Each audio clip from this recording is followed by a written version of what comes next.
Hi kids, today we are going to talk about constructions there is and there are. Бүгінгі сабағымызда there is және there are құрылыммен танысатын боламыз. Аудармасы бар, отыр, тұр, жатыр және ілініп тұр. Яғни заттардың кеңістіктегі орналасуы және олардың мөлшері. There are two cats. Екі мысық бар. There is a ball. Доп бар. There is құрылымы бір ғана затқа қатысты, there are құрылымы екі немесе одан да көп затқа қатысты қолданылады. Мысалы, Лондон көшелері бір автобус бар. There is a bus in the street. There is құрылымын қолдандық, себебі бір ғана автобус. Егер автобус саны одан көп болса, there are buses in the street. Көшеде автобустар бар.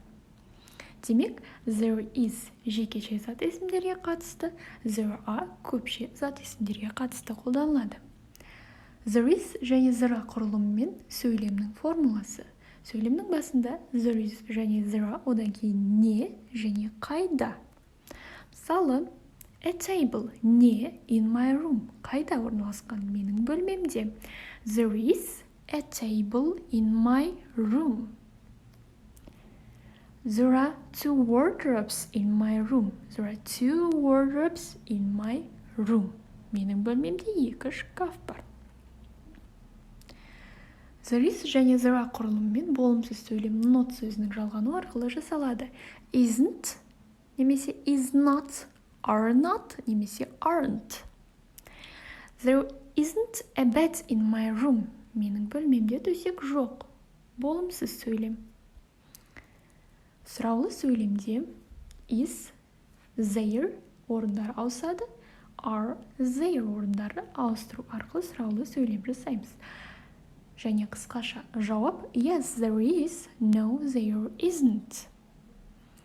Мысалы, is there a lamp on the table? Үстелдің үстінде шам бар ма? No, there isn't. Are there two wardrobes in my room? Менің бөлмемде екі шкаф бар ма? Yes, there are. Демек, қысқаша жауап сөйлемге қатысты. Are there? Yes, there are. Let's practice. Суретке қарап, there is немесе there are құрылымдарын қойып көрейік. Бірінші суретте бізде екі автобус. Мына жердегі бос орынға біз there is қоямыз ба, әлде there are қоямыз ба? There are қоямыз, себебі бұл жерде екі автобус. There are two buses in the street. Көпше түрде only one bus, there is a bus in the street. Thank you for